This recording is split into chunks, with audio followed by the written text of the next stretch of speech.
Rodni stereotipi se uče od malih nogu. Mnogi stereotipi zapravo dolaze do izražaja u odgoju i obrazovanju djece. Milijardu puta sam čula, kakva si ti to curica? Skačeš i divljaš. Pazi kako sjediš. Dječacima se govori, budi muško, što plačeš ko neka curica. Još prije škole počinju rodne podjele. Nas djevojčice uče da budemo ženstvene, senzibilne, da brinemo o drugima. Da, poklanjaju vam gomile stereotipnih igračaka, lutkica, kuhinskog posuđa. A vama, dečkima, poklanjaju autiće, robote, alat.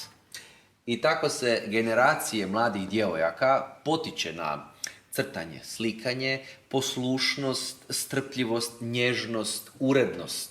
A dječake se potiče na agresivnost, borbenost, hrabrost, poduzetništvo. Koje stereotipe u odgoju dječaka i djevojčica vi poznajete?